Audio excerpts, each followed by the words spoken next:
Motorists were taking it easy today through Newcastleton as new signs highlighted a reduced speed limit. This is just one of the first towns and villages across the borders to make the change from 30 to 20.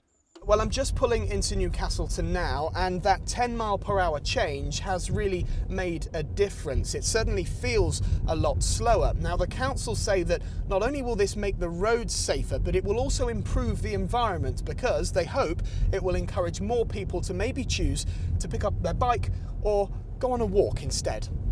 It's about making things more pleasant for everybody. It's about reducing speeds on roads so that cyclists, walkers, and car users can coexist happily on our roads. There is evidence out there that shows that if you're hit by a car at 20 miles an hour, it's going to do less damage than a car at 30 miles an hour. I think that's obvious and everybody accepts that. But it's more about that shared space, and it's more about getting people more confident in going out and about. And there is evidence to show that a car that reduce speeds to 20 miles an hour, cyclists and walkers are more confident about being out and about on the roads. Today, the changes in Newcastleton were also seen in Stow, Sprouston, Eddleston and Coldingham. But these are just the first 5 areas. The council hopes to have rolled out the change to all of the Scottish borders before Christmas. But the move is far from permanent. It's part of an 18-month trial, and residents can have their say throughout. After that, some areas could see their limits raised back to 30. In Newcastleton today, people were broadly supportive of the change. I think it's a great idea. Yeah, it's fantastic. I mean, it needs it because, there's a lot of traffic coming through here, so a lot of kids on the road, so I think it's fab. I think it'll be a good idea.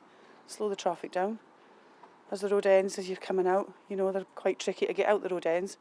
So if there's people going 20 mile an hour, it'll be a lot better. I'm a steady driver anyway, so there's no point, It's safety for the kids in the village at the end of the day, so it's one of them. I don't think speeding is a problem round about the borders, so I do think that money could be used for something a lot better.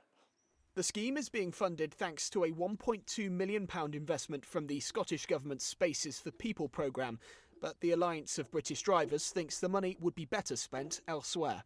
Well, it will be an absolute waste of money. They'll spend a lot of money putting up signs, changing the roads, etc., and there's no benefit whatsoever. The Department for Transport published a report last year after an extensive study of the benefit of wide area 20-mile-an-hour schemes, and they found there was absolutely no benefit in terms of road safety. And there's certainly no benefit in terms of modal shift, encouraging people to cycle or walk, as some people claim.